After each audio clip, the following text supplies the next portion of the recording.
براوی خوای بەخشندەی میهرەبان سڵاوتان لەبێت بەڕێزان لە بەرنامەی ئەمڕۆ باز لە ئایندەی جەنگی غەزا هەروە هێرشی سەربنکەکانی ئەمریکا لە عێراق و سووریا دەکەین. لە ئێستادا هێرشی سەربنکەکانی ئەمریکا لە عێراق لە سووریا ڕووی زیادبوون کردەوە، بازەوەکە لە کەمتر لە ڕۆژدا زیاتر لە 13 هێرشی موشک و درۆن بۆ سەر هێزەکانی ئەمریکا لە عێراق و سووریا ئەنجام درراوە. باز لەوە دەکەین ئایا جەنگەکە دێتە عێراق خۆرەڵاتی ناوەڕاست وایە لێکەوتەکانی چی دەبن یاخود قەوارێ جوولەکە تاکو ئێستا بۆچی نەیتوانیوە هێرشی وشکانی ئەنجامداوە سەبارەت بە هەڵوێستی وڵاتانی عەرەبیش بۆچی تاکو ئێستا نەیانتوانیوە هەڵوێستێکی یەکلاکراوەیان هەبێت لەگەڵ بەڕێز یاسین تەها لێکۆڵەر و چاودێری سیاسی قسە لەسەر پرسانە دەکەین. مامۆستا بەخێر بن، سوپاسی ئامادەبوون دەکەین. سوپاس دەکەین. ئەگە سەرەتا لە هێرشی سەربنکەکانی ئەمریکاوە دەست پێ بکەین لە عێراق لە سووریا زیادی کردووە لێکەوتەی جەنگی غەزەیە؟ بێگومان ینی ئەوە ئەگەر ئەمە بگەڕێنەوە سەردەمی کازمی ئەو هێرشانە هەبوون بەدایم بە نیم شێوەیەکی نیمچە دایمی و بۆ سەر ئەو کاروانانەش هەبوون کە پیتاکیان بۆ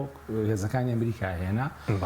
و بەشێک بوو لە نمایشی گروپە چەکدارەکان. تەوان لە عێراق دوو جۆ گروپ هەن، هەندێکیان لە ناو حەشتی شعبین کە سەر بە دەوڵەتن، هەندێکیان هەر لە ناو حەشتی شعبین بەڵام مەرجعیەتی سیاسی و مەرجعیەتی قەراریان لە عێراق نییە.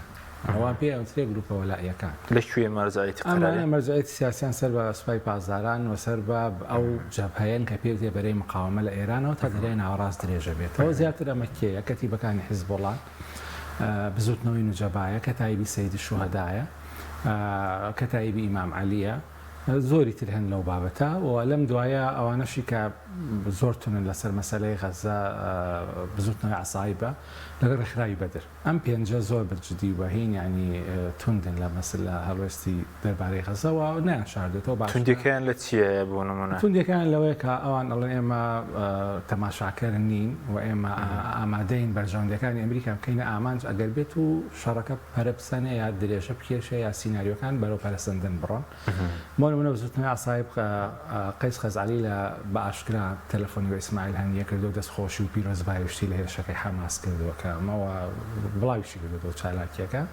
هادی عامری لە تەرجەمەعێکی عەشایری لای بەغا و توێتی مەسەلەن ئێمە ئەگەر پێویستکە هەر دەقەیەک چینانی پەرەپسەنێت بەرژەوەندەکانی ئەمریکاکەین بە ئامانج. بەرژەوەندی ئەمریکا لە عێراق زۆرە، ینی بنکەی ڕاوێژکاری هەیە، کۆمپانیا هەیە، باڵەسخانەی ئەمریکا هەیە، بنکە لە هەرێمی کوردستان هەیە، لە بەلەد هەیە، لە عین الئەسەد هەیە وانە. ئەمە ئەم جۆرە گروپانە ینی خوان بەهین ئەزان، خوان بە بەشێک لە مقاومە ئیسلامی ئەزان ڕاستە، ینی مەرجعیەتیان لە عێراق، ئەمە موچیان لە عێراقا مەسەلەن بەشدار لەناو دەستی حەشتی شعبیان و هەندێک لەوانە لەناو حکوومەتن. ئێستا بۆ منە بزوتنەوەی عەسایب وەزارەتی خوێنی باڵای هەیە، ڕێکخراوی بەدر وەزارەتی هەیە، حتا کەتیبەکانی حیزبوڵە ئەندام پەرلەمانێکیان ینی حرەقی حقوق ینی لە لیژنەی دارایی ژەوزەم هەن لە لیژنەی دارایی پەرلەمان چالاکمانند ئەوە پێشاتێکە پێشتر نەبوو. بەڵام ئێمە ڕێکخراوی تریشمان هەیە، ینی بزوتنەوەی شیعی تریشمان هەیە، هەر لە دەوڵەت نییە، ینی وەکو بزوتنەوەی نوجەبا، وەکو ئەو وێرەژنە تازانەی کە ڕۆژانە ئێمە ناویان ڕاگەێنرێ، وەکو جەماعەتی ئەسحاب الکەهف، وەکو ثارالله، وەکو ئەوانەی کە باش ئەوانەی کێرشەکانیان ئەنجام دەوڵەمە کامانن بەرپرسیارەتی خۆیان ڕاگەیاندووە و ئەمە سەرێشە بۆ ئەمریکا دروست دەکات، ینی ئەم هێرشانە تەکتیکێکی تازە هەیە، ئەوەیە کە دوو-سێ ساڵە پەیڕەوە کرێ ڕێکخراوە ڕسمیەکان فەرمیەکان چوون ڕێکخراوی سێبەریان دروست کردوە، ڕێکخراوی چەکداری سێبەر. یەکێک لەوانە کە زۆر چالاکە پێوترێ کەتیبەکانی ئەسحاب الکەهف، کەتیبەکانی تۆڵە بۆ ئەبوو مادی مهندس، کەتیبەکانی ینی سێ چوار شتی ئەوە بەناوبانگ هەبوون ساڵێک لەمەوبەر لە مەسەلەی فەڵەستینیان سیانی تر ئیعلان کران. ئەمانە تۆ نازانیم ناوەکانیان دیارە؟ ناوەکانیان دیارە بەس بەنامەیان هەیە و بە بەرجەستەی نین، ینی ئیجازە و شتیان هەبێ. باوەڕ وایە ئەمە بریتی بێ لە تەکتیکێ کە بەتایبەت عەسایب و کەتیبەکانی حیزبوڵڵا و بزوتنەوەی نوجەبا و کە تایبی سەیدی شوهەدا ئەمانە بەکاری بێنن بۆ ئەوەی تووشی لێپرسینەوەی یاسایی نەبن، بۆی تووشی حکوومەت تووشی حراجی نەبێت، ئێستا حکوومەتی چوارچێوەی هەواهەنگیە، بۆ ئەوەی دووچاری بارەکەکان دووچاری هێرش نەبێتەوە. ئەوانە چون مەسەلەن ڤێرژنێکیان دروست کردووە بەنامەیەک بڵاو بێتەوە. ئێمە شتێکمان هەیە لە عێراق پێوتێت تەنسیقی مقاومە، هەر باش ئەوە ناوێکی دیارە ئاشکرایە، بریتە لە ڕێکخراوێک ئەو گروپانە کۆکاتەوە کە خوان بە بەرەی مقاومە ئازان ئەو بەرەی یا بە عەربی عەرەبەکان پێڵێن ممانعە ینی بەرەی بربەرەکانی لەگەڵ ئیسرائیل بەرەی ئێرانیەکەی ئەوەش ئەڵێن ئێمە ئاگامان لەو گروپانە نییە چونکە ئەوانە دەستێ فەرمین کۆبوونەوەیان هەیە و عەسایەتی ئەندامە حیزبوڵاتی ئەندامە ئەوانەتی ئەندام بەدرتی ئەندام ئەم ڕێکخراوە نائاشکرانی ئەم ڕێکخراوە پشتپەردانە بە چالاکیەکان هەڵەسن بەڵام ناوەندە مخابراتی ئەمریکیەکان و هەواڵگریەکان حتا میدیا بنکۆڵکارەکانش ئەیان ناسنەوە دەسوخەتیان و بەسەماتی چالاکیەکانیان ئەڵێن ئەوە حیزبەڵایە ئەوە سەید شوهەدایە ئەوە ئەسایبە ئەوە چی باش بەس بۆ کو تێچووی ئابووریش بۆ ئەمریکا هەیە ینی ئەو سیستەمەی کە بەکاری دێنن بۆ ئەو موشەکانە بۆ ڕەتدانەوەیان تێچووی لەسەر ئەمریکا یاخو سەرێشە بۆ ئەمریکا دروستکرد چەندە وزان باڵێندەرێکیش لە عینەسەد بەهۆی ترسانەوە وتیان نەخۆشی دڵی هەبوو مردووە دا نزیکەی 20 سەرباز تووشی کێشەیتان بە پێی ئەلامی ئەمریکی تەبان تووشی کێشەی شۆک و برینداری ئەو شتان هاتن سەرێشەکە ئەوەیە کە تەنها عێراق نییە ئەمە مەسجە خۆی ئەمە شەڕ نییە ڕوبەڕووبوونەوە نییە چی تێدایە مەسجەکە ئەوەیە کە لە غەزە جەنگێکی خوێناوی هەیە و ئیسرائیل پەلامارەدا و لەگەڵ حەماسا لە جەنگا وامە احراجیەک و لە هەمان کاتە تەحەدایەکی گەورەشە بۆ بەرەی ئێران چونکە ئێران خۆی بە خاوەنی بەرەی مقاومە ئەزانێ ڕاستە خۆ حەماس بزنەوەکی شیعی نییە سونیە و حەماس تا چەند ساڵە بەر لە ئێسش لەگەڵ ئێرانە ناکۆک و ناجۆر بوون لە مەسەلەی سووریا زۆر شقاق و دەستکەوتە بەینیان فترەیەک ئەم باڵە ئێرانیانەی کە ئێستا دیفاع لە حەماسەکەن لەگەڵ حەماسا شەڕیان کرد لە مەخەیمی یەرموک لە سووریا لە دوای 2012 ئەموو 1 ساڵ ئاش بوونەتەوە بەڵام ئەوەی کە ئێستا حەماسەیەکە استراتیژیەن کۆک و جۆر و تەبایە لەگەڵ ئەوەی کە ئێران ئەوێ کە بەربەرەکانێکردنی ئەمریکا و ئیسرائیلە لە ناوچەکە و ئەمە پێی خطابی مقاومە ئەگەر بێت و ئەو سیناریوانی کە ئیسرائیل ئەیخاتە ڕوو ئەو نیازانەی کە هەیەی ئەو بەرنامانەی کە هەیەی سەر بگرێت دەرحەق بە حەماس بۆ ئێران گورزێکی گەورەیە چونکە دوایی سەرە دێتە سەر حیزبەڵڵا و حیزبەڵڵا تەماسی لەگەڵ ئیسرائیل هەیە بزوتنەوەیەکە لە زۆر شتا لە ئایدۆلۆژی و عەقیدا ڕاستە لە حەماس جیاواز ئەم شیعیە و ئەو سونیە بەڵام هەردووکیان گوتاریان هەیە کە دژی ئیسرائیل هەردووکیان تقریبا شێواز و میکانیزمێک بەکارهێنن هەردووکیان زۆنێکیان هەیە کە حکومیتیاکەن احتیمالە ئەو چارە نووسەر ڕوبەڕووی حیزبەڵڵا بێتەوە بۆیە ینی ئێران وەکو ئێرانیەکان بەرەی ئێرانی وەکو خۆپارێزی مەجبورن دیفاع لە حەماس بکەن ئەمە لەلایەکی ترخوا نایشاردنەوە مەسەلەنەوەسی دەرەوە ئێران ئەڵێ ئەگەر بێت و ئێمە بەرەنگاری ئیسرائیل نەبینەوە سبەی مەسەلەن قەسف ئێمەش ئەکرێتەوە ئەمە یەک دوو احراجیەکی تر بۆ ئێران دروست بووە لەوەتەی لە 1970 کە ڕژێمی ئێران لەسەر حکومە عەقیدەی سیاسی ئەوەیە کە دژی زایۆنیزمەوە قودس و ڕزگارکردنی قودس و ئەوانە بەشێک لە استراتیژی گوتار لە ئێرانە ئێستش جەنگێکاتێتە پێش دەنا لەسەر خاکی فەڵەستین ئەپرسن هەموو خەڵک مووقفی تۆ چییە خۆی لە خۆشی ئەپرسێ مووقفی ئێمە چییە بۆیە حد الإمكان ئەوانەی کە ئەتوانێت تا ئێستا ئەجوڵێت لە بەرەی یەمەنەوە لە بەرەی عێراقەوە بە هەڕەشەکردن ئاماژەکردن بەوەی کە ئێمە لە هۆرموز ڕوبەڕووی ئەمریکا بینەوە لە عێراق مەسجەنێرێ و حتا ماوەیەک لەوە پێش شتێکیان دزە پێکرد لە میدیاکانە کە زۆر تازەیە کە ئێمە ئەم جارە بەرەی سووریاش ئەچوڵێنین چونکە زیاتر لە 30 ساڵە لە جۆلانەوە گرژی نییە یعنی ئەو سنوورە هێورە هەرچەند بە بەردەوامی ئەم ساڵانەی دوایی ئیسرائیل قەسفی سووریای کردو بەڵام لەوێ هیچ بەرەنگاریەک بەرامبەر ئیسرائیل یاخود هیچ پێشێلکاریەک یا هیچ هێرشێک یا هیچ ئەوەی کە هیچ چالاکیەکی سەرباسی لە سنووری جۆلان نییە بەڵام لەو چەند ڕۆژەی ڕابردووە ئەوەش دزەی پێکرا کە گوای ئیسماعیل قانی چۆتە سووریا و ئەگەر بێت و ئەم جارە شتەکە پەرەبسێنە بەرەی سووریا ئەجوڵێ بەرەی لوبنان گەرمە بێت لە یەمەنەوە گەرمە بێت کە بابلمەندەب گەروی قەناتی سوێسە بازرگانی منەوە توشتی پێداڕەوە بێزگەلەوە ینی مەسە تۆ قەنات بابلمەندەب دابخەی تەواو قەناتی سوێس ئەچێتە دەرەوەی بازنە دەرگای دووەمی قەناتی سوێز بابلمەندەبە ئەو گەلەکەوتەی چییە بۆنەوە بۆچی مامۆستا لێکەوتەکەی چی لێکەوتەکەی وەیە ئێستا لە هەموو ئەوروپا و لە هەموو ئەمریکاوەمانە کێشەی هەڵاوسان هەیە کێشەی گرانی نرخی بەنزین و نەوت و گاز و سوتەمەنی هەیە کێشەی بەرزبوونەوەی نرخی زێر هەیە بەهۆی شەڕی ئۆکرانیاوە ئەوە تیجارەتی یەکێکە لە شادەمارەکانی بازرگانی جیهانی لە سوێسەوە مەسەلەن لەوەش کاریگەرتر مەسەلەی گەروی هورمزە لە بەرامبەر ئیمارات حتا لێکەوتەی لەسەر عێراقیش هەیە مەسەن زۆر باز دەکرێت سەدات چلی نێوتی خاویزیانی پێدا بڕوات بەڵێ ئەوە قەواعیدی ئەمریکی لەو مەنتیقانە یعنی ئەمە لەوەی لە عێراق ئێستا ڕووەدا لە لوبنانیش ڕۆژانە ڕوئەدا لە یەمەنیش تۆزێک ڕوویدا و هەڕەشە ئەکرێ لە سووریا ڕوودا هەمووی بریتیە لەو محاولاتە ئێرانیەکان بۆ ئیسباتی ڕازگۆیی نیەتی خۆی دووەم بۆ ئارەبڕکردن لەوەی کە ئیسرائیل و ئەمریکا زۆر لە حەماس نەچنە ڕادەی ئێسکشکاندن چونکە ئەگەر ئەوە ڕووبدا بۆ ئەمانسی باشی بەس پێچێ بێت شەڕەکە بگاتە عێراق وەکو ڕوبەڕووبوونەوە یاخود لێکەوتەی لەسەر هەرێم یاخود وەکو سوودانیشی چی بۆ دەکرێت لەو ماوەیەدا لەگەڵ وەزیری بەرگری ئەمریکا وەزیری دەرەوە تا پێ ئەوزام یەکەم جار لەگەڵ جۆ بایدنیش پەیوەندی تەلەفۆنی ئەنجامدا بوو. خۆی عێراق لە هەموو وڵاتی زیاتر ئێستا گیری کردووە لەلایەک ینی عێراق بەرژەوەندی زۆری لەگەڵ ئەمریکا هەیە عێراق وڵاتێکە مستعمەری ئەمریکا بۆ تا 2011 بە فەرمی ینی کە سوپاک شاوەتەوە هێشتا دارایەکەی لای ئەمریکایە هێشتا مەسەلەی لۆجستی بەڕێوەبردننی ئاسمانی عێراق و چاودێری ئاسمانی عێراق هێشتا مەسەلەی هاوپەیمانەتی نێودەوڵەتی دژی داعش هەموو مەساڵحە ئەمریکانە هێشتا جۆینکردنی عێراق بە ڕێکخراوە نێودەوڵەتیەکانەوە دابینکردنی کۆمەک بۆ عێراق لە قەیرانەکانەوە قەیرانی کۆرۆنا و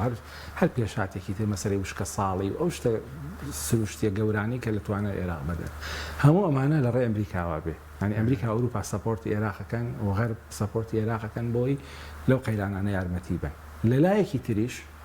عێراق نفوزێک و پێگەیەکی بەهێزی ئێرانیەکانە و ئەو کەسانی ئێستا لەسەر حکومڕانین بەشی زۆریان لە ناو چوارچێوەی هاواهەنگی بەشێکن لە بەرێ مقاومە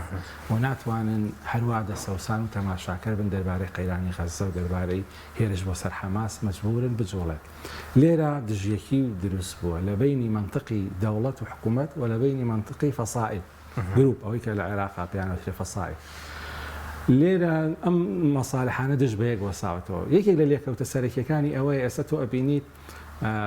ئەوروپیەکان و ئەمریکەکان دێن بە ڕۆژهەڵاتی ناوەڕاست ئەگەڕێن بە ئیمارات بە سعودیە بە زۆری بە لە مەسڕ لە لوبنانیش تەنانە دەچن باشە هیچ وڵاتێک ناتەوە بۆ عێراق مەسەرەن لە چۆن کێشەی فەڵەستین حەلکی نایەن بۆ لەبەرەوەی لەو ماوەی ڕابردوو بینیمان سوودانی گوتارەکەی زۆر تون بوو لە مەسەڕ دەربارەی هیچ وڵاتێکی عەرەبی بەو زمانە قسەی نەکرد چی تێدا بوو بەنێوانە توندیەکەی ئەوەی تیا بوو کە مەسەلەن عێراقێکە لەو دەوڵەتە کەمانی کە تا ئێستا دانی بە ئیسرائیلە نەناوە مەسەلەن هەموو وڵاتانی عەرەبی لەم دوایە لە ئەوەی تەطبیعا بەڵێ سعودیش دانی پیان نەناوە بەس بەو جۆرە لە گوتاری فەرمی خۆیان ژاتی ئیسرائیل مەسەلەن ئەڵێت ئیسرائیل ناڵێ مەسەلەن کیانی سایۆنی یەکێک لەوانە کە سوودانی دووەم هیچ باسی هێرشەکانی حەماسی نەکرد و لە ئیدانەی ئیسرائیلەوە دەستی پێ کرد و باسی تاوانەکانی ئیسرائیلی کرد و سێم هەموو دژایەتێکی عێراقی بۆ توانەوەی قەزەی فەڵەستینی و نەقڵکردنی فەڵەستین بۆ سینە و ئەو شتانە و هەن نەبرەی گوتارەکەش ینی شێوازی پەنجە ڕاوەشاندن و خوێندنەوە و ئیقاع و ئەو شتانەی زۆر تووڕە و ئەوە بوو کە لەلایەن گروپەکانەوە لە بەغا وەکو حەفلەیەک یعنی وەکو ئاهەنگێکەوە ساڕوخە ساڕوخەکانی سوودانی لە کۆنگرەی ئاشتی ئەمە هیچ دەوڵەتێکی عەرەبی بەو زمانە قسەی نەکرد بۆیە ئێستا عێراق تقریباً باش بەو چاوە تەماشاکرێت کە لە بەرەی مقاومە باش بە سوودانیز دەسەڵاتێکیە بۆ ڕاگرتنی و هێرشانە بێت چونکە کاتی خۆش مستەفا کازمی فەرماندەی هێزە چەکدارەکان و ماڵی خۆیان بردمان کردووە فەرماندەی هێزە چەکدارەکان دەسەڵات چییە بۆ نمونە ئەو شتانە لە توانای دەوڵەتی عێراق بەدەرا عێراق ئەو گڵوپانەی لە عێراقن بارگان لە سووریا هەیە بارگاشیان لە لوبنان بارگان لە سووریا هەیە گروپی عێراقیان مەسەلەن لە سووریا نوجەبا هەیەیانە بەدر هەیان بوو سەید الشوهەدا هەیەیانە ینی بارگایان هەیە و ئەمانە لەبەری ئەو دیوی قائیمەوە هەن باش بەس پێشتر پێ دەکرێت هێزەکانی ئەمریکا ڕۆشن بۆ ئەو سنوورە دابخەن داخرا بە هەوڵیانداوە داخراوە و سنووردار کراوە چالاکی بەڵام ڕێگەی گەیشتن بە سووریا هەر ئەوە نییە کە تۆ مەسەرەن ئیڤایەکی عسکەری بیت و چەکدار بەیەوە بە ناوی زیارەتەوە بە ناوی تیجارەتەوە زۆر جار ئەوجا خۆ ئاسمان نەگیراوە بەتایبێت ئەو دەوڵەت حکومڕانی لە عێراق حکوومەت لە چوارچێوەی هاوانگی پێکاتەوە و ئەتوانێ بە ناوی تیاری مەدەنیەوە زۆر جار لە قاڵبی زیارەتکار هاتچن و زۆر جار لە ناو شاحینەی تیجاری هاتچن و زۆر جار باز دەوەکراوە کە موشک و چەک وانش ئەگوازنەوە زۆر جار بەدەلیلی شەشتانە بڵاوکراوەتەوە ینی چۆن سیلاح دزاکە بۆ غەزەی گەمارۆ دراو زۆر ئاسانە بۆ سووریا خۆ سووریا گەمارۆ نەدراوە عێراق سووریا پەیوەندی فەرمیان هەیە و خاڵ سنووریان لەسەر غەزەش قسەکەین بەس چی چاوەڕێ دەکەی بۆ دۆخی عێراق و هەرێمیش هیچ لێکەوتەی چاوەڕێ دەکردات و سیناریۆکان ئەگەر شەڕەکە پەرە بستێنێ عێراق ئەکرێتە بەردەم دووڕیانە کە ناتوانێت ئەم تەوازونە شڵۆقە ڕاگرێت ئێستا بەڵێ سوودانی هاتەوە تۆسێک پاشەکشەی کردووە و فەرمانی دەرکردووە بە دوای ئەو کەسان بچن کە ساڕوخە گەندە بن کە ئەمریکیەکانەوەمانە بەڵام ئەو قاعیدەی کە سوودانی هێناوەتە سەر حکوم ئەوەیە شتێک نییە و ئەوانە کە بڕیار بەدەستن و ئێستا ڕەنگە ئاسوودەترین کەس مەسەن سەدر بێکە لە حکم نییە هیچ باگرانێکی ناکەوێتە ئەستۆ ڕەنگەر خۆ پیشاندانێک بکە بارەزوی خۆیتوانێ گوتار بەهاوێژێ و قسە بکاوەمانە بەڵام کە تۆ لە حکومڕانی بووی و بەرپرسیارەتی لە ئەستۆ بوو ئێستا ڕوبەڕووی ئەوە ئەبیتەوە بایدن تەلەفۆنی وە سوودانی کردو سیسی سوودانی بان کردەوە بۆ مەسەر بەردەوام خەلیجیەکان پەیوەندی پێوەکەن و هۆشداری پێدەن بەڵام کە سوودانی سەیرەکات و ئەگەر سەیەکی سوودانی دوو کورسی هەیە لە پەرلەمان کێ سوودانی هێناکردی بە ڕێز وزەرای عێراق چوارچێوەی هاوەهەنگی چوارچێوەی هاوەهەنگی جگە لە عەمار حەکیم و حەیدەر عەبادی کە ئەوانە چوارچێوە نین بە دڵ و گیان ئاوە تۆزێک کەنیەتی دڵ نییە هەر ناو چەترە شیعەکە بۆ ئەوی خوان لە سەدر پارێزن بەڵام ئەلباقی شمالێکی دەوڵەتی یاسات چ بزوتنەوەی عسایب کە دوو کۆڵەکەی سەرەکی حکوومەتن بۆ چ فەسیلەکانی تریش هەر هەمویان ئەمانە لەبەرەی مقاومە باش بەس لێکەوتی لەسەر هەرێم دەبێت ینی بۆ پێشتر لەسەر فڕۆکەخانەکان هەبوو بنکەکانی ئەمریکا لە هەرێم هەر ئەو شتانەی کە پێشتر بینیومانە ینی هاویشتنی موشەکە هەچەند شتێک کەمی کردو تۆزێ ئیجابیە ئەوە جاران زۆر باز دەوە کراکە هەرێمی کوردستان نەوت بە ئیسرائیل لە فرۆشیە و هەرێمی کوردستان سەپۆرتی ئیسرائیلەکە و مانەچین بۆ ئیسرائیل دوور بکەین ئەمە ئیسرائیل لە بندەسی خۆمانوان ئەو گوتارە تۆزەکەمی کردووە یەک ئەو تۆزە ئیجابیە دووەم مەسیرێکی ڕەش و ترسناک نەک ڕەش بڵێم ترسناک و شتێکی چارە نووساز لە ناوچەکەیە سرعەتە لاوەکیەکان کەبوونەتەوە یعنی ئێستا لە بەغاد لە ڕای گشتی عێراق ڕای سیاسی عێراق مەشغوڵ نییە بە هەرێمەوە و بە هەرێم پێشێلکاری کە دوو دەستور جێبەجێ ناکاو چی شتێکی گەورەتر هاتووتە ئاراوە ئێستا مەسەلە هەرێم تۆزێ پەردەپۆش بووە ئەو دژایەتی بینی کورد و باشی ئەو کورد تۆزێک بەس وەکو ئەمریکایان کە هێزی زۆریانی ناوە بۆ ناوچەی خۆرەڵاتی ناوەڕاست بۆ شەڕە و هێزانە یاخود ساتووە لە بنەڕەتان منطقی دەوڵەتان ئەوەیە کە حساب بۆ خراپترین سیناریۆیەکەن طبیعیە ئۆتۆماتیکی و ئێستا مەسەرەن پێشەوەی بینە سۆدیۆ ئەکسیۆسی ئەمریکی و وەڵستری جۆرنال بڵاویان کردوێتەوە کە ئەمریکا مەسەن زۆر تکای کردو لە ئیسرائیل گوشاری لێ کردو هێرش بۆ سێنە با من این بڵاوکەمەوە مەنزومەی بەرگری ینی لە ئیمارات و لە سعودی و لە عێراق و لە قەتەر و بەشێکی زۆری لە عێراقە بۆی بخۆم پارێزم ینی منطقی دەوڵەتەکان ئەوە لە بەرچاوە گرن ڕۆژگاری ئەگەر هات و چونکە تا ئێستا ڕوون نییە ئیسرائیل چی ئەکە ڕوون نییە بەڵێش زۆر ئەوترێ هەڕەشە زۆرە ڕۆژانە کە هەستی چەند سیناریۆ خوێنیتەوە لە ئیعلامی عیبری و ئیعلامی ئەجنەبی و ئیعلامی واکە ئیسرائیل ئەمەکە بەس لەسەر ئەرز چی جێبەجێەکە ئەگەر هات و ئیسرائیل زۆر بڕات ئەوەی کە بە عەرەبی پێ دێتە هەور و بچێتە ناو غەزە و هەوڵ بات کە ژێرخانی حەماس هەڵتەکێنێ ئەکید ئەو کاتە حیزب الله و ئێران و حوسی و عێراق و سووریا ئەمانە ناتوان تەماشاکە بن لەبەر ئەوانش دووچاری مەترسی وجودیە بنەوە لەبەر ئەوان تووشی ئیحراجی گەورە بن حتا وڵات عەرەبیەکانش تووشی ئیحراجیە بن بەڵام ئەگەر ئیسرائیل بە ئەم کوشتارەی کردوێتی هەندێتر کوشتار بکات لە فەڵەستین و دڵی بەوە ئاو بخواتەوە و بەقەرەبووی ئەو خەرقە ئەمنیە گەورەی 7 ئۆکتۆبەر بکاتەوە بکشێتەوە ئەو کاتە ئێرانەکان بەرەی عێراقی جەنابەت کام بە خوێندنەوەی خۆت ینی یاخود کە 19 ڕۆژە جەنگەکە بەردەوام هێرش نەکراوە پێوێت هێرشی وشکانی بۆ سەر غەزە پەیوەندی بە پێکاتەی غەزە بنیادی سەربازی حەماس پەیوەندی بە چیەوەی والله ئەوە مەسەلەی زۆر ئەمنی و عسکەریە بەس ئەوەی کە ئێمە خوێنینەوە زۆر شت ئەو ترێکێک لەوانە مەسەلەی واشنگتن پۆست بڵاوی کردو کە بایدن پلی پرسیوەن و مەسەر ئەمریکیەکان پیامتون فەلوجە و مووسڵ دەرسیان ئێوە مەساچنە ناو غەزە چی ڕوەدا یا بێتەوە ئەو مەبەستی لەوە چی بوو مەبەستی لەوە ئەوەیە کە شتێکە کە پێوترێ بێتەوە هەموو خەڵکەکە بکوشی یاخود کوشتارێکی زۆر بکەی بۆ ئەوەی گەڕان بە دوای حەماس لە غەزە یا گەڕان بە دوای بزوتنەوەیکی چەکداری پارتیزانە لە ناو شارێکی 2 میلیۆنیا وەکو وایەتەوە لە ناو کانێکا بگەڕی بۆ دەرزیەک یا ئەوەی قورسە خەڵکێکی زۆرە کوشرێ دووەم چۆن ئەچنە دەرەوە لەو شارە دوایی مەسەلا انسحابەکەن ئەمێننەوە ئەبێ بە شەڕی ستالینگراد ئەبێ بە شەڕی فەلوجە ئەمە یەک لەو شتانی کە زۆر باسە دووەم ئێستا آخر تحلیل ئەوەیە کە ئەمریکا داوای لە ئیسرائیل کردو، بەڵام ئەڵێن ئەمریکاش لە پشتی ئەوە نیازی هەیە بەردەوام ئیسرائیل خاو کاتەوە لەو هجوومە، چونکە بەرژەوەندی ئەمریکا لەوە نییە شەڕیکە. بەڵێ ئەمریکا بە هەموو جۆرە سەپۆرتی ئیسرائیلەکە، بەڵام ئەمریکا حساباتی تایبەتی خۆی هەیە. بۆچی بەرژەوەنیە لەوەدانی شەڕەکە گەورە بێ بۆ 90 ڕۆژە ڕوونەکە ئەمریکا ناوێت لەگەڵ ئێران بەرکەوێت بە هەموو جۆرە لەبەرچی تا ڕادەی ئەوەی خەریکە پاکانەشی بۆکە هەموو جارێکە لە بەڵگەیەکمان نییە کە ئێران لە پشتی قەزەکە بێت لەبەرەوەی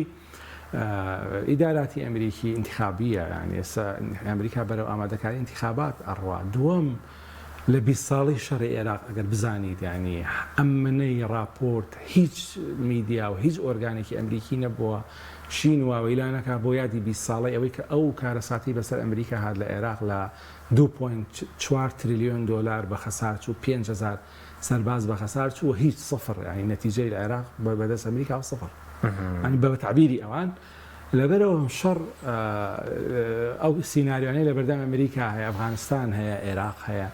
هەموو دەستێوەردانە و شەڕ ئەقلیمیە گەورانی لەم دوایە ڕوویداوە لەبەر بەڵێ بەس چییە؟ ینی ئەمریکا هەزێکی زەبەلاحی دەوڵەمەنی گەورەیە، ئەتوانێت ئەو شتانە بپۆشێ، ئەگینا بە مانای کەلیمە بێهیوا بووە لەو شەڕانە. ئەوان ئەو سیناریۆیان لە بەرچاوە. دووەم مەشغوڵن بە انتخاباتی خۆیان، شتێک کە زۆر لە مەکاریگەرترە، شەڕێکی زۆر گەورە هەیە لە ئۆکرانیا و ئەو شەڕ جەنگە چاوی عالەمی لەسەر لا نەچووە. ئۆکرانیا کات کەس چاوی لەسەر ئۆکرانیا ئێستا ئەمڕۆ رووسیا بە یەکسەر لە معاهدەی چەکی ئەتۆمی هاتوۆتە دەرەوە، فرسەتی وەرگرتەوە، ئیسراحەتی خۆی وەرگرتەوە بە کەڵوەرگرتن لەم سەرقاڵی ئەمریکا. چین زۆر مرتاح و ئاسوودەیە کە ئەمریکا لە ئۆکرانیا و لە عێراق لە شەڕایەوە، ئەوان لە ڕۆی ئابووریەوە هەر خۆیان بەهێزەکەن و پەل ئاهاونەوەوان. ئەوانە حساباتێکن ئێمەش مەسەن ئەبینین، یعنی خوێنینەوە لە سیاساتی نێودەوڵەتی ئەگوزەرێ، بۆی حساباتی ئەمریکیەکان جیاوازە لە حساباتی ئیسرائیلەکان. زۆریش ئەو ترێکە ئیسرائیلەکان ئەیانەوێت بە هەر نرخێک بۆ ئەمریکا تێوەگلێن لە شەڕی ئێرانەوە. ئەوە خەونێکی ناتەنیاهۆی کۆنە، چونکە ئیسرائیل خۆی ناوێ ڕاستەخۆ بچێتە شەڕ لەگەڵ ئێران، لەگەڵ حیزبڵڵا، لەگەڵ حەماس لە یەک کاتە. ئەیەوێت ئەمریکیەکان ئەو شەڕی بۆ بکەن، چۆن عێراقیان بۆ ڕووخان ئیسرائیل استراتیژیان قازانجی کرد، ئەوێت ئێران و ئەمریکا بە شەڕ با، بەڵام ئەمریکیەکان زۆر خۆیان ئەپارێزن لەوەی لەگەڵ ئێرانە بەرکەون بە تایبەت پێش شەڕەکە دۆلاریان 6 میلیارد دلاریان بۆ ئازادکردن لە بەرامبەر 5 کەس تەفاهما دەبوو لە شێرەوە، مەسەلەی نەوت، مەسەلەی ئەوەی ینی اتفاقێکی نافەرمی نهێنی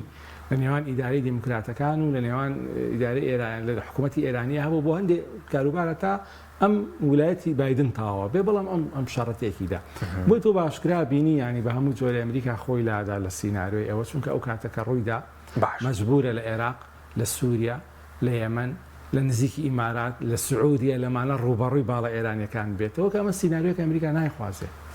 باشە، بەس وەکو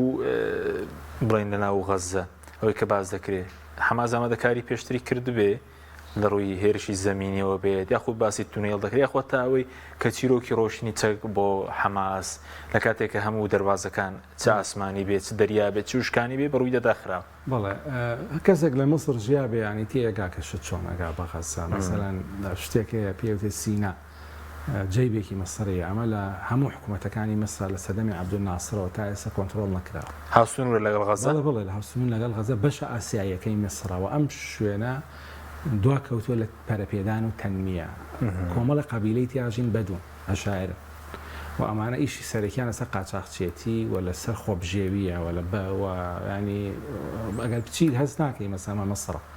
ئاسیوین و جلوبەرگ و شێواز و قسەکردن و یان جیاوازترەوە لەگەڵەوەشە تیجانی بژێوی سەرەکیان لەسەر قاچاقچێتیە. سەرباری ئەمەش پەیوەندیکی تێکەڵایی و خزمەتیان لەگەڵ بەری فەڵەستینایە، چۆن کاتی خۆی حدود مەسەلا ئێستا کوردێک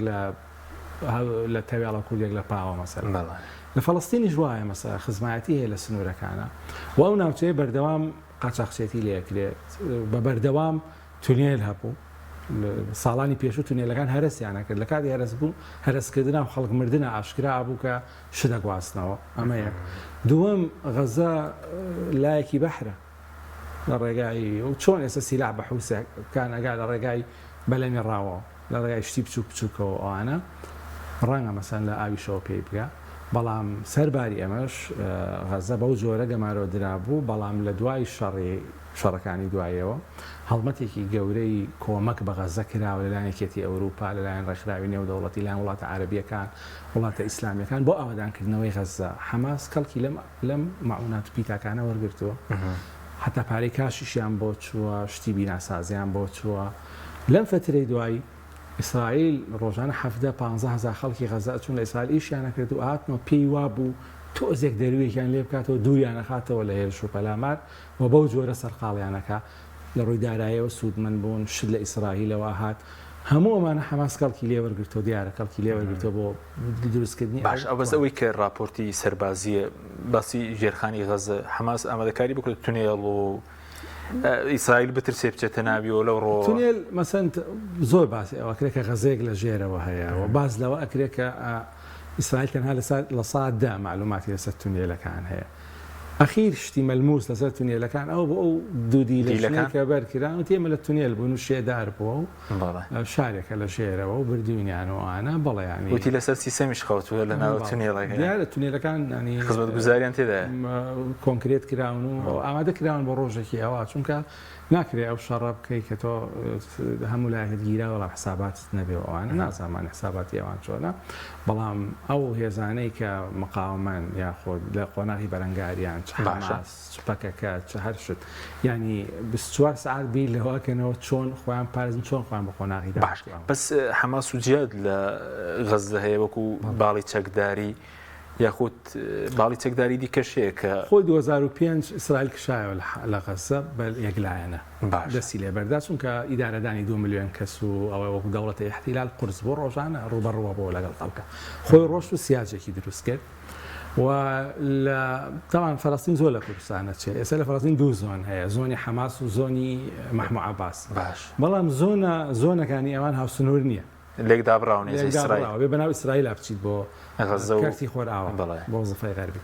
حەماس کۆنتڕۆلی غەزەی گرتە دەست و هێزی باڵادەست و حکومڕان لە غەزە حەماسە بەڵێ جیهادی ئیسلامی هەیە وردە گروپی تری فەڵەستینی هەن بەڵام هەموو ئەوانن کە لە فەلەکی حەماسە لە فترێکی زۆر کادیرەکانی فەتح سجن بوون لەو دوایە تۆزێک ئاشتەوایی نەشەڕ نەئاشتی ڕوویدا ئازاد کرا لەبەرەوە حەماس کۆنتڕۆڵی تەواوی غەزەی کردووە ئەو ئیدارەی غەزاکە بەڵام لەو فترەی دوایی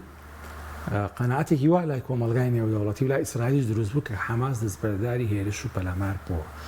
ئیسرائیلەکان هەن ڕەدع کراوە یان چاوترسیان کراوە تەواو خەڵکیش لە جیهانی ینی بێخەیاڵ بوون لەوەی کە حەماس و کە فترێکی زۆرە چالاکی زۆر گەورەی نەکردووە هەتا ئەو شۆکە ڕوویدا کە لە 7 ئۆکتۆبەرە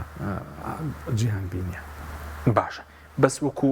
ڕوودانی ئەگەر پێشبینی بکرێ ئەگەر ئەمە ڕووبدا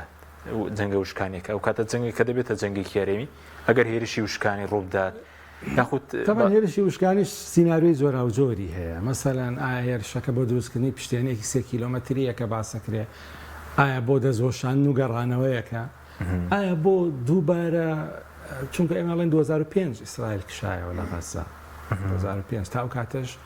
کۆنتڕۆڵی هەموو غەزە بەدەست ئیسرائیلەوە بوو بەس بە پێڕێکەوتنی ئۆسلۆ نەبووکشایەوە خۆی بایە لە بە پێڕێکەوتنەکان بکشاتەوە بەڵام لە دوای جیلی یەکەمی ئەوە لە دوایەوە ئیسحاق رابین تیرۆر کراوانە بەردەوام ئەو حکوومەتانەی کە لە شارۆن و لە یەهود باراک و لە نەتەنیاهو ئەمانە هاتوون بڕان بەوە نەماوە ینی بەڵێ ئێمە چۆن ئەگەر بەراوردی کەی لە عێراق 2005 ئێمە جیلێکی شیعی هەبوون محەممەد باقر حەکیم و عەبدولاز حەکیم و محەممەد بەحر العلوم مەسەلەن پەیمانێکیان بۆ عێراق نووسیەوە ئێستا ئایا ئەم جیلە تازەکانەی هاتوون ئیمانیان بەوایە بەو دەستورەیە 2005 بێگومان نەخێر بەڵام لە ئیسرائیلیش تقریبا حاڵەتێکی هاوشێوەیە ئێستا ڕاستڕەو حکومەکان ڕاستڕەوی دینی بڕوان بە پرۆسی ئاشتی نییە بڕوان بە داگیکردنی زەوی هەیە بڕوان بە پەلهاویشتن هەیە وامە یەکێک لەو مشکلانەی کە شەڕەکە ئاسۆی ماوسمەگەر شەڕەکە بچێتە قۆناغی هێرشی زەمینی بەڵ ئەو کاتە دەبێتە جەنگێکی هەرێمایەتی بۆ هەموو ناوچەکە حراجی دروستەکە قوربانیەکانی زۆر زۆرە بن هەموو وڵات عەرەبیەکان دەستیان لەسەر دڵیانە لەبەر زەختی شەقام چونکە لە نەتیجە ئەوانە عەرەبن و موسڵمان فشاریان لەسەر وڵاتە عەرەبیەکان بێگومان بەس بۆ هەڵوێستێکی گەلاکەرەوەیان نییە بەعام یاخود هەڵوێستی دەوڵەتەکان جیاوازەکە پۆلێنی بکەین هیچ هەڵوێستێکی ینی تون تەیە بەرامبەر سەیرەکەی مەسەلەن مەسر زۆر ئەکوڵێت وەکو شەقام وەکو شەقام ويعني حتى زۆر محاولات هەیە خۆپیشاندان و شت کرێەوە مثلا ئەزهەر زۆر لەسەر خەتە و کۆمەک و کاتە وڵات عەرەبیەکان استراتیژیکیانێ ئەو کاتانی کە ئەم شتە لە غەزە ڕوەدا کێشەیەکیانێ ئەوان بەدڵ حەماسیان ناوێ و حەزەکەن حەماس لە ناو بچێت بەڵام لە ناوچوونی حەماس کولفەیەک ئەنی وڵات عەرەبیەکان بەسمان چییە خەلیجە بەڵێ مەسوول سەڵاتدارەکان جگە لە خەتەر بەڵێ لەبەرەوەی مەسەلەن حەماس بەشێکە لە ئیسلامی جیهادی سیاسی ئیسلامی سیاسی جیهادی و ئەمە شتێکە سعودی و ئیمارات و مصر و ئەمانە بە ملیارها دۆلاریان سەرف کرد هەتا کۆمەڵی ئیخوان موسلیمینیان لەسەر حکومداگرت کولفەکەی لە ڕووی مادی و 20 میلیارد دلار بوو کە خەلیج پێشکەشیان کرد بە سیسی و حەماس بەشێکە لەو پاشماوەیە یعنی خەونی ئەوان خەونی طبیعی ئەوان ئەوەی حەماس لەناوچێت بەڵام ئەم لە ناوچوونە کاردانەوە و لێکەوتەی زۆر خراپی ئەبێ لەسەر ئەوەی کە کوشتارێکی فەڵەستینی زۆر ڕوەدا غەزە داگیرەکرێت چارەنووسی منتیقەکە بەرەو نادیاری ئەچێ وەشەقامی عەرەبی ئەوە نازانێ ئەمە حەماسەوە چی ئەوە ئەزانێت کە خەڵکی فەڵەستین خەڵکی موسڵمانن عەرەبن ئەکوژرێن بۆیە کوڵان دروست ئەبێ بۆ وڵات عەرەبیەکان لە مەوەقتێکی ئەحراجان ئەگەر پۆڵێنی کەین بۆ دەخولەکەیکیشمان ماوە پۆڵێنی کەین هەڵوێستەکە ینی کامیان لە هەمویان یاخود هەڵوێستی تون نییە لە وڵاتە عەرەبیەکانەوە لەبەرەوەی تون نییە وڵات عەرەبیەکان پێیان وایە کە ئەم زەربەی لە ئەوان تراوە و دوای ئەم هێرشانە لە دوای چی هات لە دوایەوە هات کە سعودیە و ئیمارات ڕێکەوتنێکیان لەگەڵ ئەمریکامەوە کرد بۆ ڕاکێشانی هێڵێک لە هندستان بۆ سعودیە بۆ عەقەبە بۆ ئیسرائیل بۆ ئەوروپا لە دوای ئەوە هات هێڵێکی بازرگانی بەناو ئیسرائیلە بەناو سعودیە و ئیماراتە ئێستا ئەوە کەوتە بەر بە کەوتوتە بەر چارەنووسی دووەم سعودیە زۆر نزیک بوو لەوەی کە لەگەڵ ئیسرائیل ڕێکەوتنامەیەک ئیمزاکەوەدان بە ئیسرائیل بنێەوە لە مقابلە چەند امتیازێک لە ئەمریکا وەرگێ یەک لەوانە کوورەی ئەتۆمیە کە ئەمریکا بۆی بکات یەک لەوانە سیستمی بەرگریە یەک لەوانە تەکنەلۆژیای ئەمریکی یەکێک لەوانە ئەمریکا اتفاقێکی دیفاعی لەگەڵ سعودیە بکات بیکا بە گەورەترین هاوپەیمانی خۆی لە دەرەوەی ناتۆ ئەمە کەوتە بەر مەترسی یەکێک و ئیمارات مەسەلەن لەگەڵ ئیسرائیل ڕێکەوتنی هەیە ئاش بۆتەوە و ئێستا ینی پێی وایە کە هەموو وڵاتە عەرەبیانە پیانەوە بوو کە کێشەی فەڵەستین کۆتایی هاتووە ئێستا ئەمەی حەماس کردی ینی گەورەترین زەخترین لێکەوتەی کە بڵێن ژیانەوە و هێنانەوە سەر مێزی مەسەلەی فەڵەستین دوو بە قووەت ئەمریکا هێنایەوە بۆ ناوچەکە و مەجبوری کرد واز لە ئۆکرانیا واز لە ئاسیا واز لە چین و ئەوانە بێنەوە بگەڕێتەوە بە ڕۆژهەڵاتی ناوەڕاست ئەو سیستەمە بەرگریانەشی کە سەحبی کردوێتەوە ئێستا گێڕێتەوە بۆ ئەم ناوچەیە ئەمە دوو لێکەوتەی زۆر سەرەکین کە جێپەنجیان بەسەر چارەنووس و ئایندەی ناوچەکەەوە دیارە بێ لە فترەی باش بەس بۆچی بۆ نمەگەر سعودیە لەگەڵ قەوارە جوولەکە پەیوەندەکانی ئاسایی چی ڕووی دەدا ینی بۆ نمونەکە ئێستا دەڵێ ئەو کێشەی بۆ دروست بۆ خۆ پەیوەندەکانی ئێستا شەر ئاسایی نیە وەکو دەسەڵات مەسا ئیسرائیل و ئەمریکا ئەو هەموو امتیازات دەن بە دەوڵەتە عەرەبیەکان بۆ ئەوەی کە وای پیشانبن کێشەی عەرەب فەڵەستین کۆتایی هاتووە ئەوە نرخ بەڵام ئێستا دەرەکەوێن ینی چارەسەر لای سعودی نییە و چارەسەر لای ئیمارات نییە چارەسەر لای ئێرانە لەبەرەوەی ئەوان کێشەی فەڵەستینیان نەویست بەجێیان هێشت چوون بە ڕێگەی ئاشتیە کە چوون بە ڕێگەی ئاشتیە ئێران کێشەی فەڵەستینی هەڵگرتەوە بۆ خۆی باشە بە زۆر ڕخن لە حەماسی دەگرێت هاوکاری لە ئێران وەربگیرە هیچ وڵاتێکی عەرەبی ئامادەی هاوکاری حەماس بکە خۆکو جەناب وەکو دەسەڵات حکومران زۆربیان دەیانێ حەماس سەر نەمێنێ خۆی مەسەلە عێلاقەی حەماس و ئێران عێلاقەیەکی تۆزێک ئاڵۆزە بڕێ حەماس ڕێکخراوێکی سونیە لە 1970 لە قۆزاخەی ئیخوان موسلیمین هاتووەتە دەرەوە بەڵام ئێستا هاوپەیمانە لەگەڵ ئێران چەند ساڵ لەمەوە پێش لەگەڵ ئێران دوژمن بوون ئەوکو وتمان باڵە ئێرانیەکان حتا نوجەبا و عەسایی بۆوانە کە ئێستا دیفاع لە حەماسەکەن لە مخەمی یەرموکە شەڕیان کرد لەگەڵ حەماس لەسەر چی حەماس لەگەڵ شۆڕشگێڕانی سووریا بوون بۆ ڕوخانی بەشار ئەسەد و بەشار ئەسەد هێڵێکی سووری ئێرانی بوو و زۆر عیلاقیان متەشەنج بوو بەڵام ئێستا مەساڵحیان یەکی گرتوێتەوە حەماس لە عەقیدەی خۆی لە پەیڕەوی ناوخۆی خۆی بڕای بە ئیسرائیل نییە و بڕاشی بە چارەسەری ئەوە نییە کە ئاشتەوایی بکەیت لەگەڵ ئیسرائیلە بڕای بەوە هەیە کە ئیسرائیل بگەڕێتەوە بۆ خاکی 67 ئێران ئەم گوتارەی هەیە و ئەم دروشمەی هەیە بەرژەوەندیان یەکی گرتوێتەوە اتفاق هەیە لەسەر ئەوەی کە ئێران گەورەترین سوودمەندە لەسەر ئەم جوڵەی کە حەماس کردوێتی ئێستا بەڵام ئەوەی کە ئێران جوڵان بێتی و تەوجیهی کردبێ و فەرمانی پێکردێت جێگەی مناقەشەیە یعنی ئەمریکیەکان بەڵگەمان نییە ئەوروپیەکان ئەڵێن بەڵگەمان نییە بەڵام هەموو کەسیان هەمویان دڵنیان لەوەی کە ئێران کەڵکی وەرگرتەوە. ئایا ئەم پەیوەندیە وەکو پەیوەندی هێزە کوردیەکان و ئێران وایە لە هەشتاکانە کە هەچەند ئەمان ئەلمانی بوون مەسەرەن سوودیان لە ئەو وەرگرت ئێران دژی سەدام و ئەمان دژی سەدامن ئۆکەی بە هاوکاری بکەین. ئایا پەیوەندی حەماس و ئێران وایە؟ ئایا بە فەرمان و بە تەکتیکی ئێران مەسەرەن شتەکە جوڵێنە ئەمە جێگەی مناقەشەیە. تو خوێنەوە هەمان پەیوەندی هێزە کوردیەکانە کە لە ئێران بوون هاوکاریان لە ئێران وەرەگە دژی سەدام یاخود جیاواز زۆر بە کورتی بێڵێم ینی ئەم مەسلەی کێشەی فەڵەستینە سێ هۆکاری سەرەکی هەیە ئەمەی کە حەماس کردێتی وەکو گۆتێرەشوتی لە بۆشەوە ناتۆ. یەکەم خۆبەزلزانی و محوەرێتێکی ئیسرائیل کە شەریکی قبوڵنیەوە ئەبێ هەموو کەس کۆیلەی ئەو بێەوە ئەڵێ بچنە دەرەوە بچن بۆ سیناوە ئەو بچێ بە ئوردن. دووەم گەندەڵی و پاتاڵی سڵتەی فەلەستینی کە لە دوای ئەو ڕێکەوتنامانەی ئاشتی کران نەیتوانی دەوڵەت دروستکە مؤسسا دروستکە دەستیان کرد بە گەندەڵی و سەریان کرد بە ئیمتیاز و پارە کە تا دۆخەکە بەمە هات. سێەم ئەو عەقیدە و ئایدۆلۆژیای کە حەماسێتی و بڕای بە ڕێکەوتن نییە، بڕای بە پراگماتیزم نییە و حاڵەتێکی ئایدیاڵی بۆ خۆی داناوە کە ئەبێ ئێمە جوولەکە لە خاکی فەلەستین. بەس هیچ وڵاتێکی عەرەبی هاوکاری حەماس دەکات؟ بەڵێ کە حەماس ئەمە هەیە نەخێر وڵات عەرەبیەکان بەرژەوەندیان لەگەڵ ئەوە هەیە بە هەر جۆرێک بێ ڕزگاریان بێ لە قەزەی فەلەستین، تەنانەت بە فرۆشتنی بێ بە تواننەوەی بێ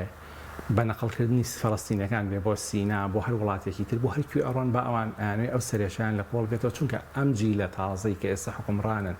ئێمە باز لە محەممەد سەلمانەکەین خۆمە سەردەمی مەلیک فەهد و مەلیک عەبدوڵڵا نییە، خۆ سەردەمی مەلیک فەیساڵ نییە، خۆمە سەردەمی شێخ زاید نییە، سەردەمی محەممەد بن زایدە. نەوەی نوێی خەلیجیەکان لەگەڵ ئاشتەوایین لەگەڵ ئیسرائیل لەگەڵ ئیمتیازاتی ئەمریکین ئەیانێ بە هەر نرخێک بۆڕ نەخێر کێشەی فەلەستینیان ناوێت. ئێستا ئەمەی کە فەلەستین زین و ئەبێتەوە ئیحراجیە و مشکیلەیە بۆ ئەوان و ئەوان ناتوانن. بەس فشاری شەقام فشار دروست بووە لەسەر دەسەڵاتدارانی وڵاتانی عەرەبی خۆ پیشاندان گرتبوونەوە ناڕەزایەتی خەلیجەکان ئەتوان کۆنتڕۆڵی قاعیدەی شعبی خۆیان بکەن چونکە لێەوە هۆکاری ڕادەربڕین نییە، ینی کۆسا لە هەموو سعودی کۆمەڵگەی مەدەنی نییە ئیمارات نییە، هیچ شتێک قەناتی ئازاد و کەناڵ و خۆ پیشاندانەوەوانە ڕێگە پێدراو نییە، بەڵام خۆ خواردنەوە هەیە وەمە قەلەقیە بۆ دەوڵەتەکان، بەڵام نە دەوڵەتە عەرەبیەکانی وەکو مەسەر نا ینی ژین زۆرە ئاماژەی جەموجڵ زۆرە لە ئوردون لە لێواری تەقینەوەیە لە وڵاتەکانی مەغریبی عەرەبی زۆر گەرمە ئێمە ئەگەستێکن حتا لە پاکستان و ئەندەنوسیا وانەش ینی جەموجڵ زۆرە بۆیە سێ خولەکێکمانەوە سەوارد بە هەڵوێستی قەتەر هەڵوێستێکی تەنای ئەعلامیە و تورکیاش هەڵوێستەکەی چۆن قەتەریەکان زۆر ڕۆڵیان هەیە بەڵێ زۆر ڕۆڵیان هەیە لە یارمەتیدانی حەماس ینی بۆ نمونە یارمەتیەکەی چۆن سەیریکەی هەموو ئەو باڵی ئەعلامیانەی کە قەتەریانی کە ئەوە بۆ حەماسێکەکان ئەگەر حەماس خۆی میدیا هەبایە هەروایە کرد بۆ خۆی زیرەکان بە هەموو لەقەکانی زایدن قەناتی عەرەبی زایدن عەرەبی بۆس زایدن میدڵ ئێس ئەی ئەو باڵی میدیایی زۆر بەهێزیان هەیە ئەوانە زۆر کۆمەکی حەماسەکان با کتێبی سیاسی حەماس لە قەتەرە لە ڕووی خێرخوازیەوە غەزە بەشی زۆری بە پارەی قەتەری ینی بەڕێوەچێ ئەوانە بەڵام لە هەمان کاتا گەورەترین مەسلحەتی لەگەڵ ئەمریکا گەورەترین بریکای ئەمریکا لە قەتەر گیراوی بۆ بەرەدا حتا قەتەر گیراوی لە دەستی قاعیدەش کە شتێکی بێپێشینەیە دەرهێنا گیراوی ئەمریکی و ئازادی لەگەڵ ئەمریکاش ئەوە نێوانی و دیلەکانیش کە ئازاد هەدە بەس پێش شەڕی قەتەرە قەتەر ڕۆڵێکە پێی دراوە لە شێوەی سویسرای ناوچەکە ینی چۆن ینی ئەمریکا خۆی ئەو ڕۆڵی پێدا و لەگەڵ تالیبانەتی لەگەڵ مکتەبی سیاسی تالیبان لە قەتەر لە ئەفغانستان لە یەکتریانە کوشت ئەمریکیەکان و لە نزیک دراوسێ ئەمریکیەکان بوون لە ئەی سەبارەت بە تورکیا هەڵوێستەکەی چۆن دەبینی؟ حراجەیەکی گەورە بۆ تورکیا دروست بوو لە شەڕی غەزا چونکە ئەمڕۆ توانی هەڵوێستی دڵی خۆی دەربڕێ لەو چەند 19 ڕۆژە زۆر پرسیارەکە چی بوو هەڵوێستی دڵی ئەردۆغان تا ئێستا دەرنەکەوتەوە بەو شێوەیە قسە بکات چۆتە ڕەجەب تەیب ئەردۆغان چۆتە ناو پەرلەمان و قسەی بۆ جەماعەتی حیزبی عەدالەت کردە زۆر بەڕوونی پشتیوانی حەماسی کردو وەڵێ ئێمە پێمان وایە ئیرهابی نین و پێمان وایە موجاهیدن و مناڵی فەلەستینی ئەکوژێەوە ناتوانین هەروە بۆسی ئەمە یەکەم موقفی تونی تورکیا لە دوای لە 19مین ڕۆژە طبعا تورکیا شێکە لەو دەوڵەتانی زۆر لە شێرگوشارە ڕایەکی گشتی ئیسلامی بەهێزی تیا هەیە بەو پێی کەم پایتەختی خەلافەت بۆ عوسمانیەکان ڕێگر بوون کاتی خۆی لەوەی فەلەستین لە دەست بچێ ئەمە یەک دوو حراجیە لە 2015 و 16 ئەمانە ئەردۆغان وەکو خەلیفە و سوڵتان لە عالەمی عەرەبیا وێنە ئەکرا بۆ ئێستا بێدەنگ ئێستا ئێران ئەو ڕۆڵی لێوەرگرتووە لە قەزیەی فەلەستینە ئەمڕۆ ئێران خاوەنی قەزەی فەلەستینە لە ڕووی سیاسیەوە و نەتیجەکە چۆن ئەبێ ئەوە نازانی ینی ڕوون نییە بەڵام هەتاکو ئەم دەقەیە لە ڕووی استراتیجەوە سوودمەندە ینی ئەو خاوەنی قەزێ بەڵام ئەمڕۆ تورکیا هەوڵی دا شتێک مەساحەیە ڕووبەرێک بۆ خۆی بدۆزێتەوە لەو هینەوە بە ئاشکرا ئەو هەڵێستا توندەی دەربڕێەوە هاوکاری لەگەڵ ئیسرائیل ڕاگەتەوە بەتایبێت لە بواری بوزەوانە وردە ئەویش ئەوێت مەساحەیەک لە خاوەنددارێتی قەزەی فەڵەت ئەوەی ئەمێنێتەوە جەمسەری عەرەبەکان کە هەل لە حراجیان چونکە ناتوان پشتیوانی حەماس بکەن باش و ناتوانن بە ئاشکرا لەگەڵ ئیسرائیلیش باشە بە کورتی سەبارەت بە میدیای دەرەوە هەڵوێستیان لەو کێشەی فەڵەستین یاخود بڵاوکردنەوەی ئەوەی کە حەماس وەکو ئەوی بایتن وتی منداڵی سەربڕی بۆ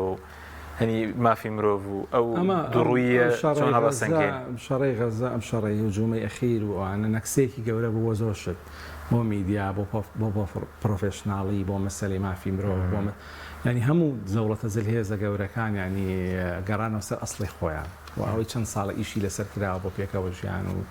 بابەتی بوونەوەوانە بین زۆر بەداخەوە ینی زۆرێکی بە ناڕاست ئەگەڕێ ینی و هاو فەیک نیوز و هەواڵ و پڕۆپاگەندە و وێنەگرتن لە ڕای بەرامبەر و بە دوو پێوەری مامەڵەکردن لەگەڵ قوربانیە هەمووانە بەداخە نەکسێکە بۆ مرۆڤاتی هەمووی سپاسەکەمەکو دواوتە پێشبینی بۆ جەنگەکە بەرفراوان دەمێنێتەوە ئاگربەست ئەو جەنگە کۆتایی نایە هەتا ئیسرائیل بە دەستکەوتێک نەچێتە دەرەوە کە بتوانێت ڕای گشتی ئیسرائیلی قایل کاکە تۆڵەم کردێت وڵا حەجمی ئەوە چۆنە و چییە زۆر قورسە ینی بیڵێ سوپاس دەکەم زۆر سوپاس بۆ ڕێزماوەسای سنگ تا مادوان کردی سوپاسیان بەدەبوون دەکەین سوپاس بۆ بینێرانی بەڕێز سوپاس بۆ هاوکارانم خواتان